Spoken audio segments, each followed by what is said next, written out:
Hey guys, so we're moving on to the next set of notes in Algebra 2, and that's from Unit 3. And this unit is all about solving systems of linear equations, so basically trying to find the solution between two pictures of lines, okay? So in the first example, we're looking at the two pictures of lines, the blue line and the red line, and we're going to answer the questions based on that graph, okay? So in the first the first question that it asks is if Nicole drives the rental car 75 miles, which option costs more? So what you're going to do is you're going to find 75 miles on your graph, which is right here. You're going to follow it up until it hits the first graph and then the second graph. And this tells you which one graphs more. So since option B is ahead of option A, then the one that costs more must be option B at 75 miles. How much more does it cost than the other? Then when it says how much more, that's asking you to find the difference between the two. So follow this across and you'll see that the red line costs $45 and the blue line costs $60. So 60 minus 45 is 15.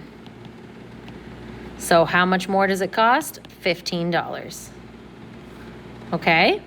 For the next question, it says, for what number of miles driven do the two options cost the same? So when they cost the same, that's where they meet. So you're looking for the point where they meet. And notice that the point where they meet for this one is right there. That's the point where they intersect. So if I follow that point down to find out how many miles it is before they cost the same, I found that I am at 150. So 150 is our answer there. And if Nicole drives less than this amount, which option costs less? So less than this amount means as we go to the left, which one is costing less? So as I go to the left with my yellow highlighter here, the one that's below is the red line, which is option A. So the one that costs less is option A. Okay, so this is just looking at a graph for these ones. All right. In the next types of problems, we're going to talk about graphing them by hand in order to figure out what the solution is. Now, there are three types of solutions that you can have when you're graphing lines, okay, or when you're graphing two lines. You could have one solution, like in this first example, where they meet at one point. So it's where the graphs intersect, okay? So where the graphs intersect is one solution, okay? You could have infinitely many solutions, which is when you have one line overlaps on top of the other line. So this picture is really a picture of two lines. You have the blue line and the green line, and they're lying on top of one another because they're the same exact line. That would be infinitely many solutions. In the next one, you have no solution is a possibility as well, and that's when the graphs don't intersect at all. So notice that these two graphs, you've got this one and this one, they will never touch no matter what, okay? But there is something to note about these two graphs, and that is that they that the equations do have the same slope. They're still facing in the same direction, but they have different y-intercepts. So basically, they have different b's if you think of y equals mx plus b, okay? So when we go to graph, we want to make sure that our equations are in y equals mx plus b, because if you recall this from Unit 1, when we're going to graph lines, we want to make sure that it's in this form because it's easier to graph that way. The first one is a little mixed up, but it is already in y equals mx plus b. So in the first one, we're going to start what the b is. We're going to start at what the b is, and we're going to plot it on the y-axis. So the b actually, the first one isn't even in y equals mx plus b. We do have to get it that way. So in the first one, let's make this equation y equals mx plus b. So we have negative 2x plus y equals negative 5. And what I'm going to do to get y by itself is I'm going to add 2x. Okay, when I do that, I should get y equals 2x minus 5. Now it's in the form. So what is our b in this equation? Our b is negative 5. So I'm going to go ahead and plot -5 on my y-axis right here. From there, what is our slope in this equation? Well, our slope is what's out front of the x. So our slope is 2 here. So remember, when you're doing the slope, you count rise over run. So from the -5, I'm going to go up 2, right 1, and I'm going to plot another point. Now I have my first line. Okay, there's my first line. In the next line, is it in y equals mx plus b? Is this one in y equals mx plus b? Yes, it is. What is our b? Our b here happens to be 2, so I'm going to plot 2 on the y-axis. I'm going to plot that right here. And then what is our slope? Our slope happens to be 1/4. So that tells me I'm going to go up 1, right 4. So up 1, right 4 from that point brings me right about here. Okay? And then I'm going to draw my best line there. So the tricky part about this is that when you do this in ALEKS, it's fine because you'll be able to tell where the intersection is. Whereas I did this on paper, it's hard with my lines to see where they match up. But they should probably, I'm going to assume that if I were to draw these straight, that they would match up right about at that point. So your solution is the point that they meet. So that point happens to be at 4, 3. So our answer for this equation is 4, 3. Okay, that is our solution for this equation. So you're looking to see where the points meet. There's one solution if they meet. There is infinitely many solutions if they go on top of one another, and then there's no solution if they don't meet at all. Okay, so let's try the next one. In the next one we have the first equation is not in y equals mx plus b yet, so we need to get it that way. So the first equation, I'm going to write down here. We have x plus 4y is equal to -4. We need to get that into y equals mx plus b or get y by itself. So I'm going to minus x from both sides. And I have 4y is equal to -4 minus x. Then I'm going to divide by 4 in order to get y by itself. And my final looking equations should look like y equals, I'm going to put the x out front, so that would be considered -1/4 because there's a 1 out front of the x. Okay, and then -4 divided by 4 is -1. There's my equation in y equals mx plus b. Now I can graph it. So when I go to graph this on my paper, remember I'm going to start at the b, which the b in this case is -1, so I'm going to plot that on the y-axis. So I'm going to plot -1 on the y-axis, and then from there I'm going to use the slope, which is -1/4, to plot another point. Since it's -1/4, it's down 1, right 4. So I went down 1, right 4, and I should have a point right there.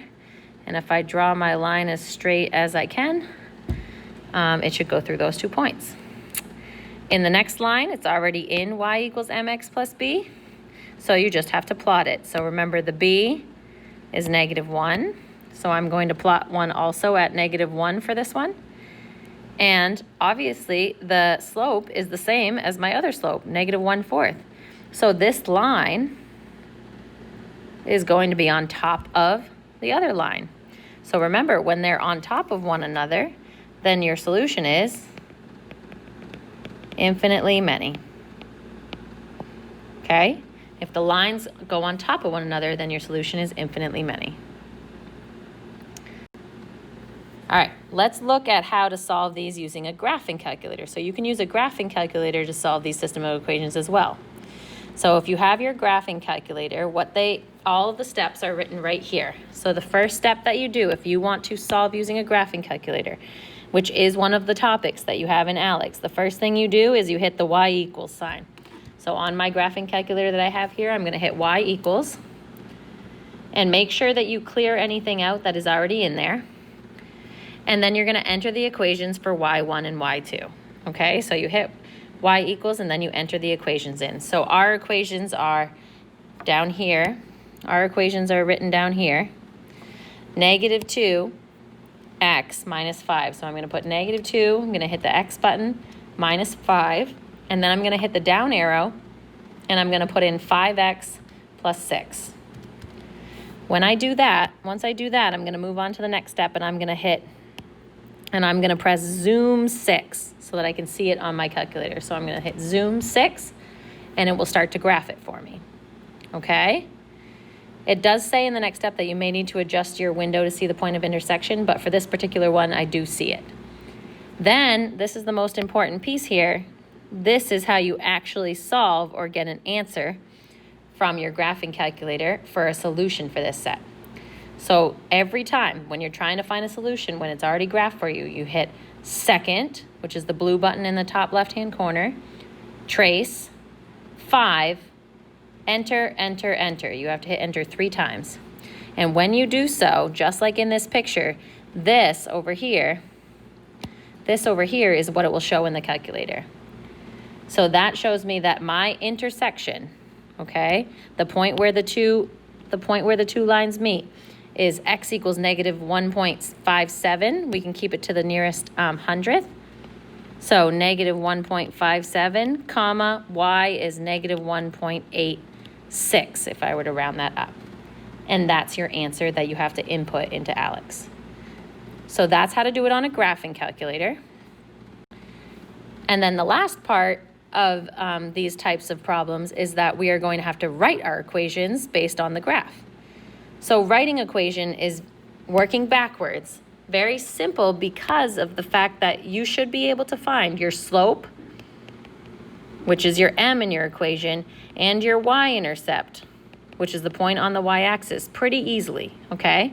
And then what you do is once you find those things, then you plug them into y equals mx plus b. So you find this, so you find the slope, you find the y-intercept, and then you plug them into y equals mx plus b, okay? So whatever you get for the slope, that's going to go in front of the x. Whatever you get for the y-intercept, that's going to go at the end of our equation. So let's try it out.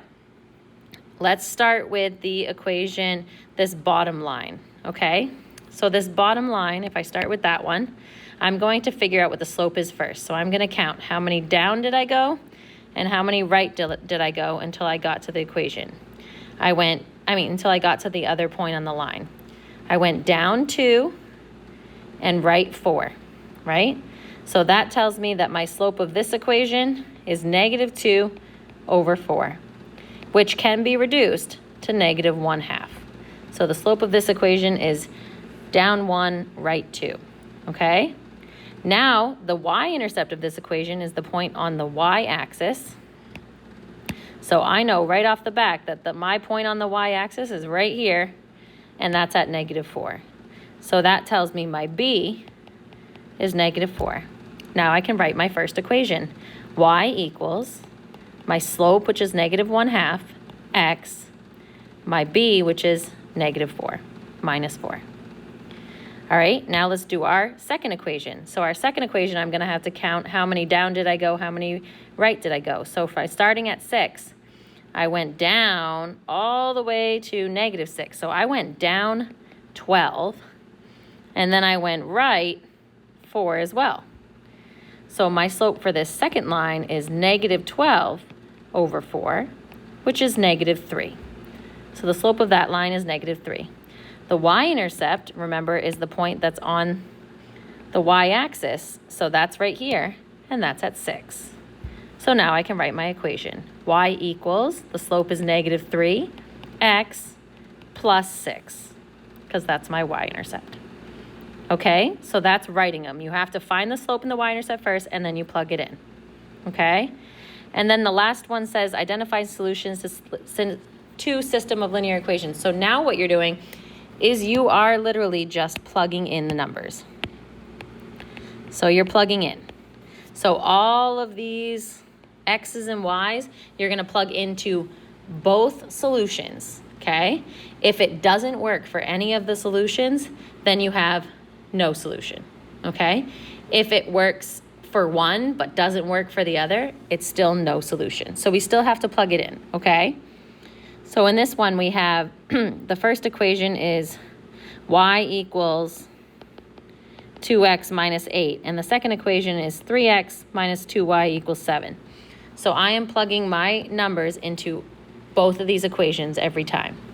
So in the first one, it says x is -6 and y is 0. So I have 0 equals 2 times -6 plus 8. Well, 2 times -6 is -12, minus 8 is definitely not 0. So I know right off the bat that this first one is not a solution because it didn't even work in the first equation, okay? In the second one, my x is -1 and my y is -5. So let's try it in this first equation. We have -5, which is my y, is equal to 2 times -1 minus 8. Well, 2 times -1 is -2 minus 8 is -10. And I know that -10 is not equal to -5, so that is another no solution. Okay? All right, let's try the next one. In the next one, we have the x is 9 and the y is 10. So let's try it in this equation again. And I'm going to scroll down so that I have some room. So in this first equation again, we have 10 equals 2 times 9 minus 8. 2 times 9 is 18, minus 8 is 10. So that one actually works. So now what we're going to do is we're going to check it in the second equation. So we have 3 times 9 minus 2 times 10 is equal to 7. 3 times 9 is 27. 2 times 10 is 20. And that is, in fact, equal to 7. So since it worked for both equations, this is a solution. Okay? Then the last one. So the last one we have that the x value is 2 and the y value is -4. So let's try it in our first equation. In our first equation, we have -4, which is the y, equals 2 times 2 minus 8. So -4 equals 2 times 2 is 4, minus 8, which is in fact -4. So it works out for the first equation. Now let's try it in the second equation. In the second equation, we have 3 times 2 minus 2 times -4 is equal to 7. Well, 3 times 2 is 6, minus 2 times -4 is -8, is equal to 7. The double negative becomes a positive, and that's 6 plus 8, which is 6 plus 8, which is 14. So is 14 equal to 7? No, it is not. This is still not a solution. It worked for one, but it didn't work for the other, okay? So this particular problem is a little bit time consuming, so make sure you take your time on that one. All right, as always, let me know if you have any questions. Good luck.